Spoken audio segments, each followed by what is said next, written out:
I think yours is on that side. Yep. We usually try to save that one.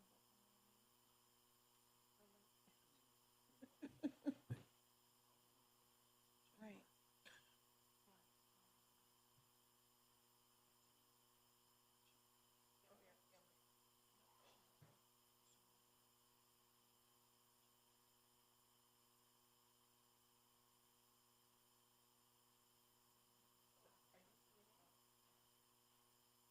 The day. We're all gonna be. Exactly. Yeah. It's all gonna be. Mm-hmm.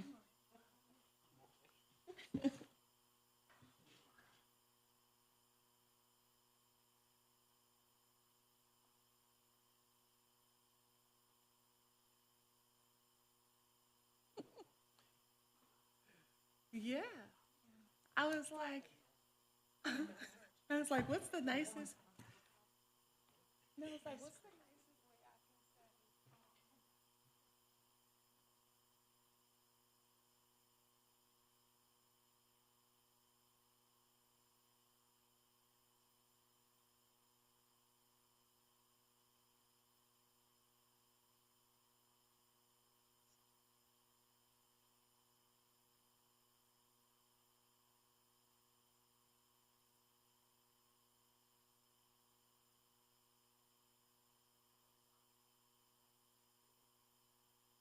Oh no, I'm at City Hall.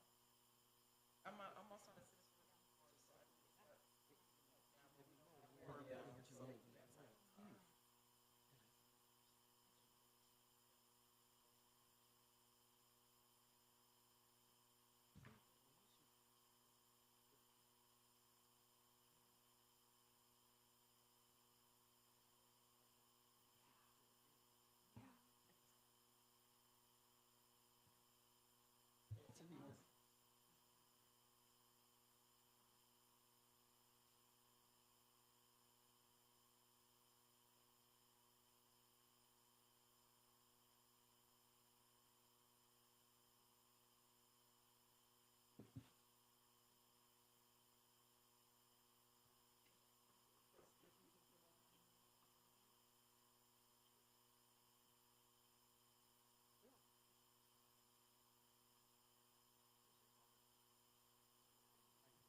Kind of just called water.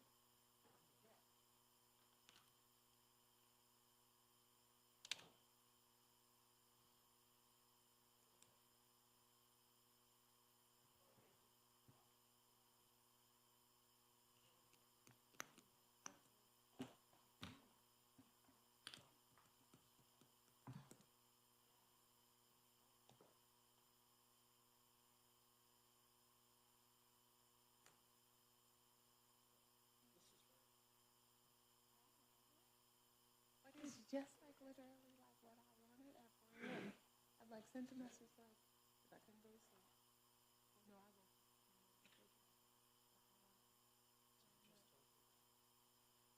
Yeah. I said, hey, this is what I.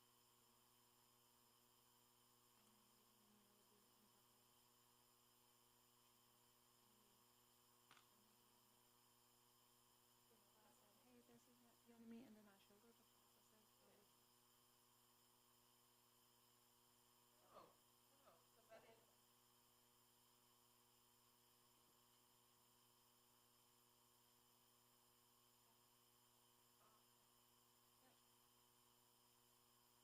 No, Dana and I was. Give a couple of updates on the move, but I'm hoping to be able to.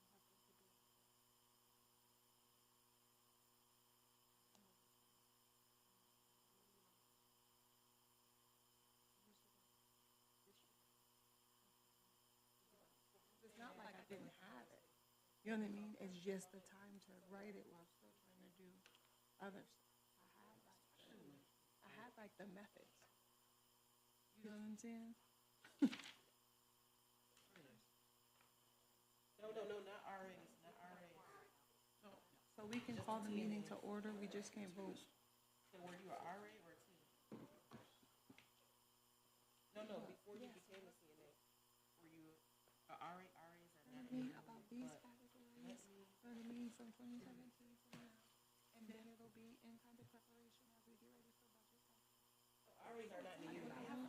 And I wanna like talk about, you know what I mean? And I wanna give it to all board members to review, you know what I mean, so that they can have it in December's meeting, and that was last week. Yeah, I'm sorry, not that, I'm sorry, I misspoke.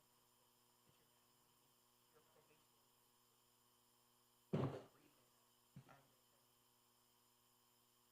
They deemed you a probationary failure. They deemed you a probationary.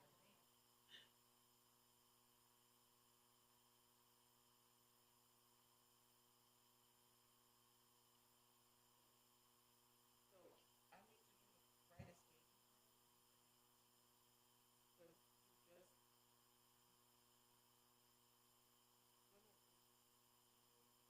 Not yet, but you wanna break it.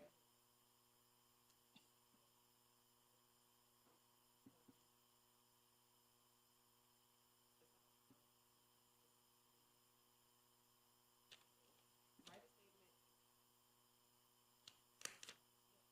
Yeah, so the money, just write a statement. Just,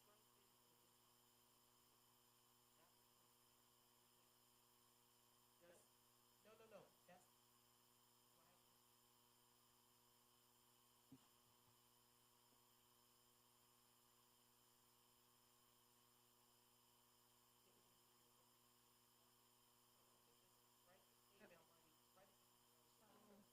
The first three, the first three, and then, the take a first picture. bullets. We can do. Yeah.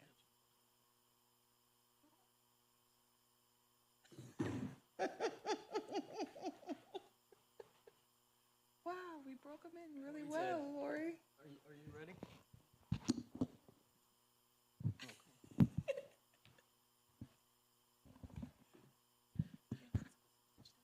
I'm sorry, but I needed to move it. If they can't hear, but they don't want you to touch it. All right, I'm going to call the meeting to order. Richard can't be here tonight. Obviously, other people can't be here tonight either, so we do not have a quorum, but we will conduct business that does not require a vote. Richard has let me know that he's not really looking to be the chair next year. He thought that 1 year was more than enough. So if anyone is willing to step up and do that, that would be wonderful. So we'll have the elections next month. And Renette, I'll talk with Richard about your review and get him the information he needs. Of course. I will.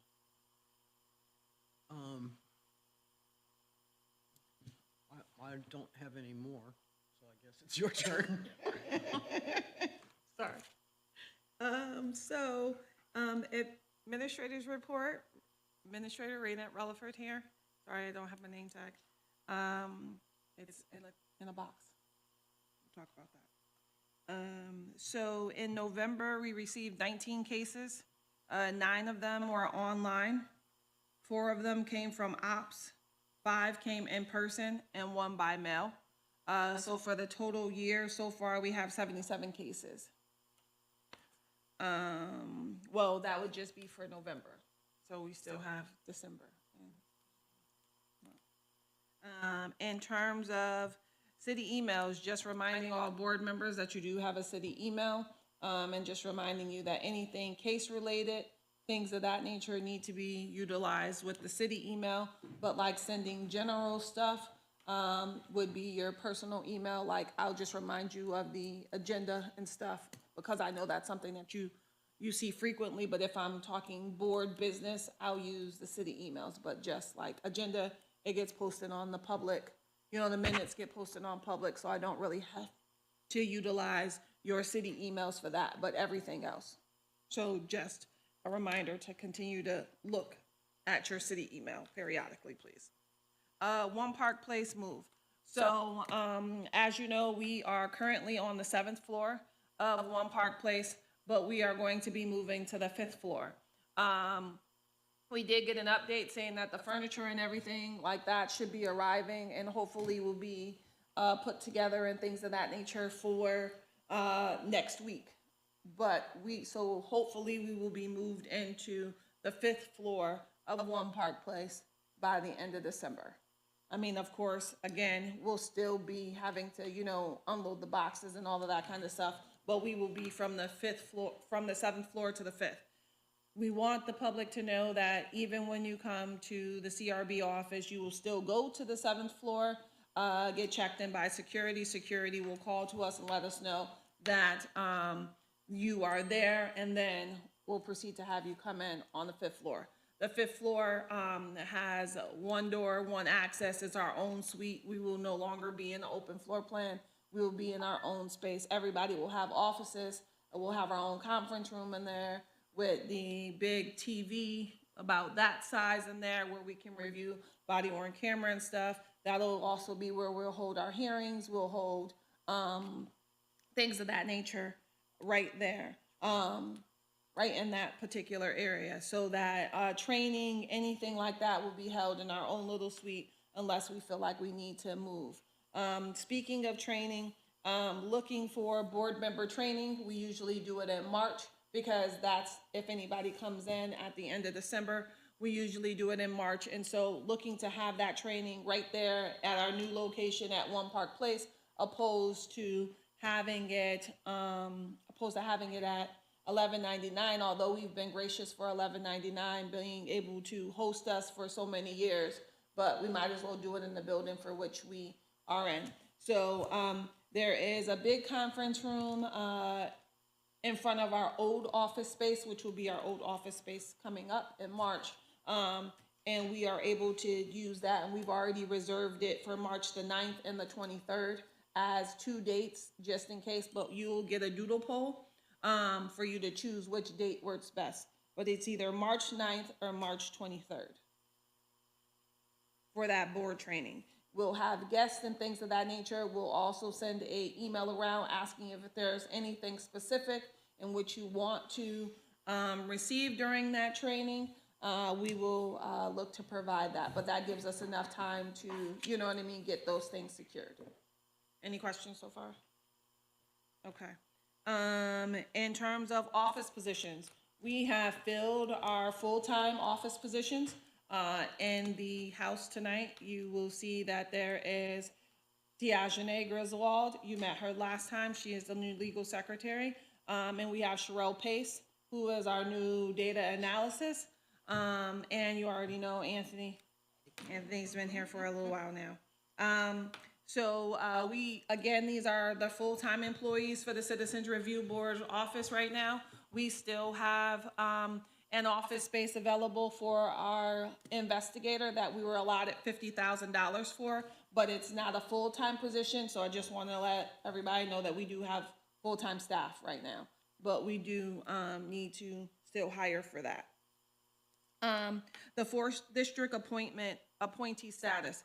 So given that Councilor Allen is going to be leaving at the end of the year, and the recommendation that the board made did not live in the 4th district, they felt like it was best to wait until the next common councilor gets in for the 4th district. Because then sometimes even when you do that, typically the person calls the counselor who has appointed them, and then she wouldn't be in that position anymore, that kind of thing. So I've already sent the legislation and the requirements to the new counselor for that district, which will be Patrona Jones-Rouser. For that district, I've already sent her that information and communicated the need to fill the position. So, yes. I think that I would like to run by Ryan how this is all going to work, because technically, actually, I live in the 3rd district now, which will be the 4th district in January.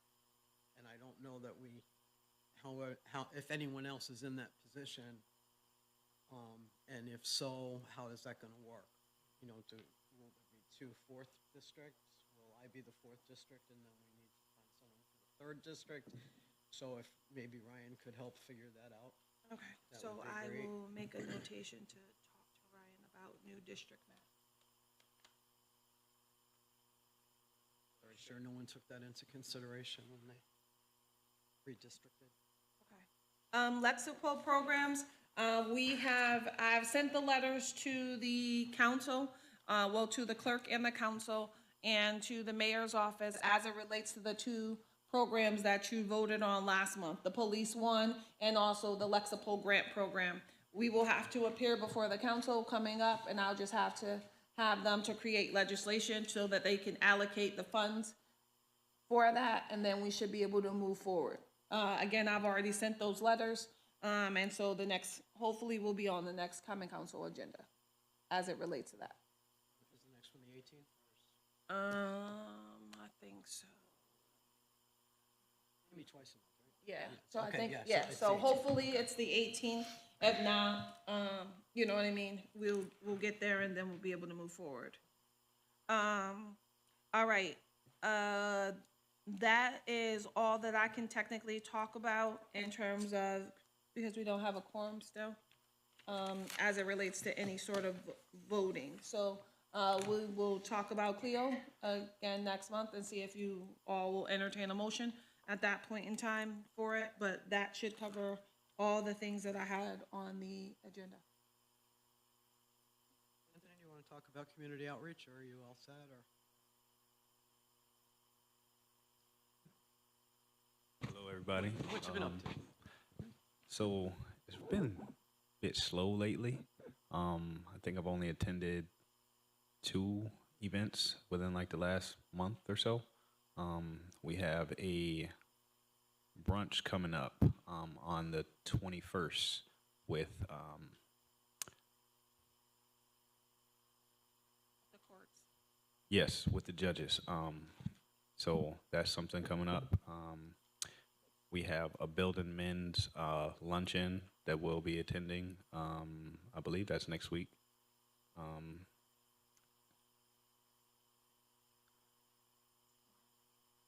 sorry. It's coming up sooner than next week. Please excuse me. I have to refer to my calendar a lot. Not a problem. But About the other than events that, you attended today? and today I attended Still, the. he's got frostbite right now. He's been outside in the cold. I was a part of the I-81 takedown project with the NYCLU today. We had to stand outside for 2 hours, so I'm still warming up a little bit. You're My always cold. as you know. But yeah, other than that, it has slowed down a bit, but we're still pushing, trying to get our mission out to any and everybody we can. Thanks for having me. Board development and training, did you want to talk about Nicole, or do you want to? I haven't scheduled anybody for any NACO conferences coming up. I know it had just been a lot going on with the technology, and it just was a lot. And so I just kind of felt like we kind of needed a mental break. So we'll resume those beginning in January. Again, the CRB pays for those trainings.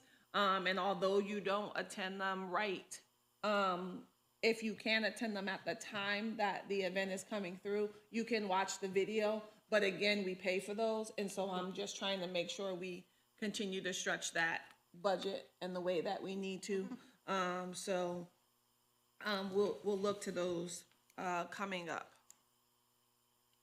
The government relations meeting, we are still trying to reschedule that big meeting that we have been working on for quite some time. It's usually a representative from the mayor's office, corporation counsel, Lieutenant Izzo, the chief. We're still kind of trying to circulate that and get that back and have Ryan, our attorney, present, and just to work out any sort of logistics. It has been helpful in the past in order for us all to be on the same page as to, expectations.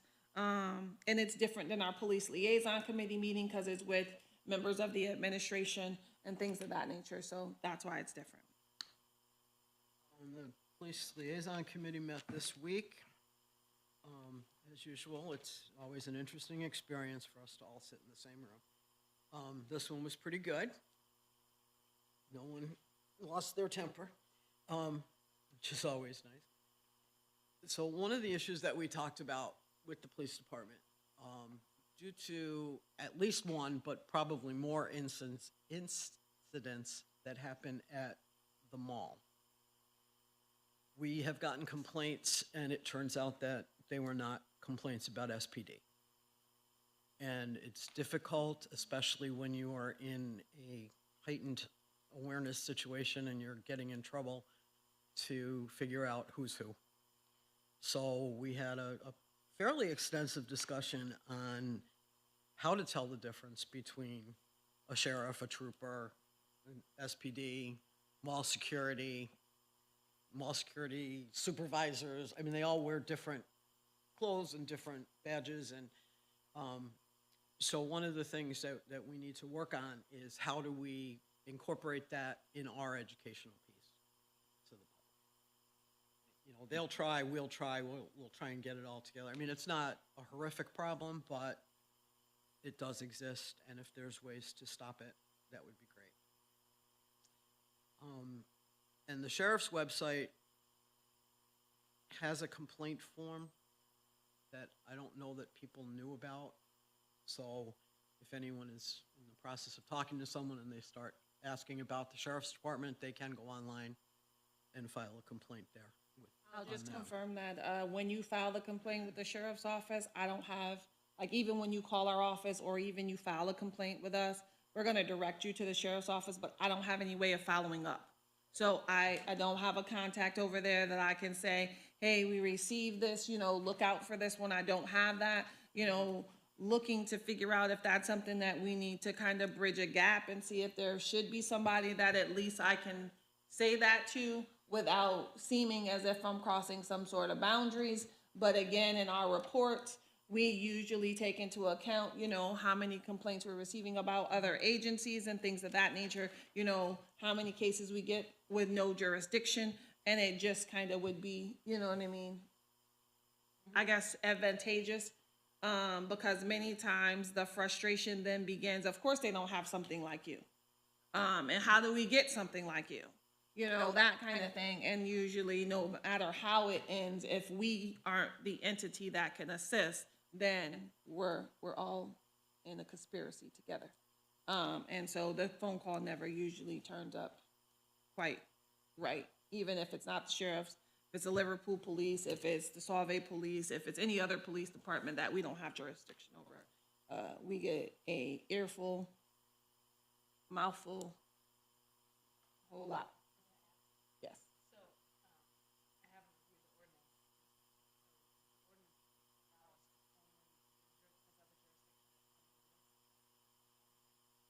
Yeah, it's just the Syracuse Police Department that we have jurisdiction over. So there had been recommendations that we have made in the past. I sat on the committee as it relates to reform, reimagine policing that we had to work with the county on, and we submitted a plan recommending that there be some sort of oversight as it relates to the sheriff's department, recommending, I think, that even general, you know what I mean, statewide, you know, oversight as it relates to things, because even if it was just the sheriffs, you still have the troopers that police the city, you know, things of that nature, so it wouldn't cover that. So it's kind of been thrown out there. I actually spoke before the New York State Bar Association before as it relates to this. I've spoken in front of like the Buffalo Common Council as it relates to just kind of these inner working kind of pieces. So it's been thrown around. It's just kind of when is it really gonna happen to benefit the constituents for which we can't serve. So. The chief was asking about terminology in a no hearing vote. Yes. And basically what he's requesting is if we decide not to go to a hearing, could we, in addition to just saying, Chief, we're not going to a hearing, say because? Whether it's we felt there was no evidence or we didn't believe, whatever it comes down to, just so they have an idea of why complaints don't go to a hearing. I think since we all know why we don't vote something to a hearing, it's really not a big deal to. Right, because usually. To add that to the report we sent to him. Yeah, so the problem, like, so he was looking for like unsubstantiated, substantiated, and we only, or unfounded or exonerated, and we don't usually have those until we go to a hearing. And so he's asking for it to be broken down so that, you know, because they're like, well, how do we know, like, why it didn't go to a hearing? I'm like, well, the board didn't vote it to a hearing. He's like, but does that mean that it's unfounded? Does it mean that the person is exonerated? And I'm like, well, you know, the board is supposed to look at cases and see if there is a reasonable reason to send it. You know what I mean? It's not a preponderance. It's not, you know what I mean? I forget how it's worded exactly, but we look at that to see whether or not it needs to go to a hearing. So if it doesn't go to a hearing, now you want us to really kind of finalize the terms. So you want us to break down, no hearing means this, you know? Even though we put it in other things, it's not listed in the report. So how many times did the board exonerate somebody? How many times did the board unfound something? That kind of thing, and break it down statistically, and then just not lump it all into no hearing. Because our no hearing letter said, this case has not been voted to a hearing and the case is now closed. That's what it says. But it doesn't say anything other than that we closed the case and we didn't send it to a hearing. And that wasn't enough information because they like substantiated or unsubstantiated, something of that Correct. nature. Yes. Yeah. But I get the And term. there may be cases that we decide not to provide waiver. Yeah. Yeah. So, you know. We actually do that in the private session. Right. Right. We You're just- saying it's not in the final. It's not in the final review. In the complainant's letter, it says, the board decided not to vote your case to a hearing because of X, Y, Z. But in the chief's letter, it doesn't say that. In the chief's letter, it just says that, you know what I mean, the board voted not to send this case to a hearing, and this case is now considered closed. That's all it says in his letter. But the complainant gets more of an explanation in it.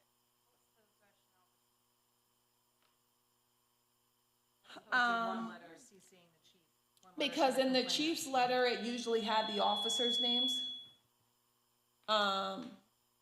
Yeah, in the chief's letters, it usually had the officers' names, and for a while, the complainant's letter did not, and it only referred to people as Officer 1, 2, or, you know what I mean, things of that nature. So there was always these separate letters that were created. And then the officers get letters too. So the officers get a letter too, you know what I mean, such and such filed a complaint against you, because they've already been talked to about it, and then it says that, you know, the board voted not to send your case to a hearing, this case is now considered closed. So it's the same letter to the chief and to the officers. The only thing that's different is the one to the complainant, and it just gives them more of an explanation as to why. The problem that we'll run into is just because it's unfounded, unsubstantiated, doesn't mean it didn't happen. That means we didn't have enough follow-up or evidence or the time lapse or whatever to go further. So Right, and so that's why we just kind of, that's why they want that's clarification absolutely, to get that out. absolutely, to get the extra information. Also now, do we provide, in the letter, do we now provide the name of the officer to the complainant? That since is what things we have have, changed? yeah, that's what we have been like finagling between the two. Should we now move there? Everybody's like, we see why not, and then there's like this, you know what I mean? So it's like in the process. Well, I mean, if I get stopped and I get a card and then I complain, I pretty much know who the Right. person is. Right. But this was because it was 50A before, and it was Right, all of that right. kind of stuff, and so that's why they weren't putting it on paper, even though it was in the complaint, you know, that kind of thing. But we've talked about it, and everybody's like, they don't see why not. So we are in the process of changing that process, and I want to try to make all of our process effective the beginning of the next year, so that then we can stay consistent and close out, you know what I mean, because again, I was waiting for a lot of lawsuits and stuff like that to get done as it related to 50A and what was going on in New York City before we kind of dropped anything really kind of substantial. in terms of updating our reports a little bit differently, because technically we could, like, other departments have, after 50A was repealed, dropped officers' numbers and names. Like, you know what I mean? Like, in terms of their names and the number of complaints. What was, you know, and we didn't do that because, again, we were waiting to see what the final court's decisions are going to be. So now that we have looked at that, we need to reconvene with Ryan and kind of just double check and make sure we're all on the same page. And that's kind of one of those things that we're going to talk about in that big police, the big government relations meeting, was whether or not, you know, now that we know that these cases, and we were waiting too, because remember the city was involved in a lawsuit as well, and they were looking to have the disciplinary process kind of in an open process. Remember, they had that going on too, and they lost, and there was an appeal, there was going to be an appeal or something of that nature, and I think the city has now declined to appeal that. And so I was just kind of waiting for all the weeds to be, you know, knocked down, so that then when we do something, because once you release it up in the air, you can't get it back. And so I just wanted to wait. But those are the kind of things that we want to talk about in that government relations meeting, in which we invite the council as well to, you know, talk about those last things before we start really, you know, hitting the, now that we have the appropriate staff, you know, putting more information out there on the CRB's website and things of that nature. We want to make sure that we don't have to put something up there and then take it down. And same thing with the process, and wanting to make sure that we don't start doing that and then one complainant say, well, I got a letter and it had the officer's name, and the other say, I got a letter and it didn't. You know what I mean? That kind of thing. Just making sure that Should we have get to. told them to put the officer's information on the website anyway.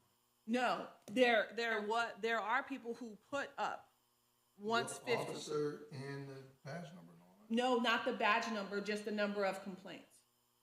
Like, there were people who kind of put, you know, a lot of information, and people quickly pulled it off the internet. And that's why, you know what I mean? They didn't pull it, like, meaning like the people who put it there, but like people, like community members had that information, and then we're utilizing it, which is what you know what I mean? We do have freedom of information, but I'm just saying, I don't want to put something out there and then have to be told that I can't do it anymore. I'd rather had all those legal things cleared up before we did anything.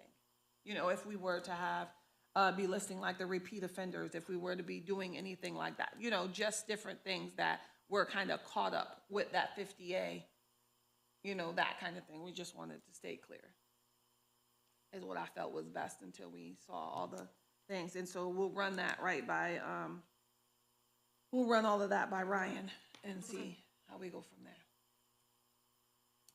The other long conversation that we had kind of revolved around statements versus body-worn camera footage versus investigations. So, for example,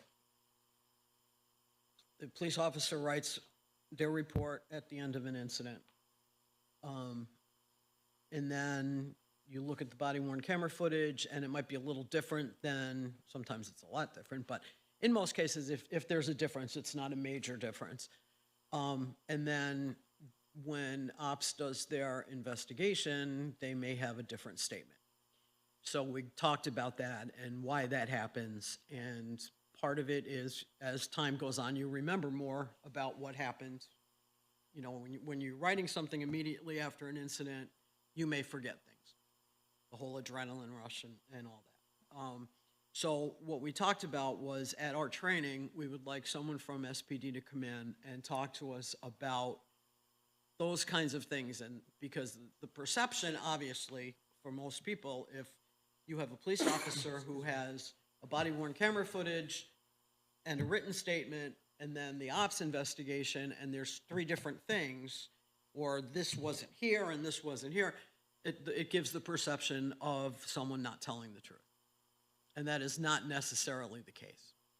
So we ask that they come and talk a little bit about that process, and coming from a police officer's perspective, why and how that happens. And then we can do with that what we wish, but we just felt that it would be helpful for them to talk to us about that. And I think it would also be helpful for them to hear what we have to say about it. So hopefully we can get them or someone to the training. Also adding in there, body worn camera, the angles of it, you know what I mean, how it appears, you know what I mean, just as the technology switches and things of that nature. You know, whether or not people appear to be closer because it's a bubble, whether or not they appear, you know what I mean, they are actually further away than what they appear on the camera, you know, just all of that kind of stuff, things that we need to take into consideration. But again, the board makes the final decision as to how they perceive what is being given, even with, you know, training. But I felt like it was, and I kind of explained to them, you know, that it was necessary to circle back around and have these type of conversations. And so they seem to be receptive to it. And we'll see where it And goes. I think that part of the issue, like you said, with the body worn camera footage, I never thought about the fact that, you know, you've got this tiny little camera that has that bubble lens. And when you look through a bubble lens, you're looking much differently than if you're looking straight out the scene. So at least understanding some of that stuff might be good for us. And like I said, I think that they need to hear us too. It's not like we've had a lot of training in how to view body-worn camera footage. We just kind No, of but roll cameras with don't it, lie. you know? No, cameras don't lie, you are correct. But they do have some misinformation as far as how Yes. far away you are and perspective, and, you know, you also can't tell who's behind people and what they're doing, which is always an interesting addition to. I do appreciate the fact that if there are multiple, so far we've seen different angles and incidents in which, you know what I mean, from different police officers. So that has been, you know what I mean, helpful in kind of picking up which could have looked a little bit blurry over here on this side. Again, it would be great if we had unfettered access to body worn camera footage from evidence.com, or is that what it's called? Yeah. So if we had that, We'll work on that, Brenna. yeah, we'll We'll keep continue to working on push that. on that. But if we had unfettered access, then it does. Right now, they give us what they feel we need. But if we had that, we would be able to see if there was something else that we needed as well. But again, right now we are being provided with, you know, as many officers. Sometimes we have, if there's like 6 officers, we'll get 6 different body worn cameras, you know, things of that nature. So just, it was an important moment to have, and I don't mean like moment like we won't keep saying it, but like it was prime time to have that conversation. So. And the next meeting has not been set in stone. It's in February, I believe, right? Yeah, it's every quarter. So it'll be the end of February will be the next meeting. And so what we will do is what we've talked about before is like we'll provide them with a copy of our annual report at that point in time. They would have had it. They can, you know, look at it, make suggestions, and we decide whether or not we, you know what I mean, are going to go with those suggestions, but at least they'll be able to see it. I always don't mind providing them with a copy before we release it to the public. I mean, we're going to release what we're going to release, no matter what, but just so that they have it.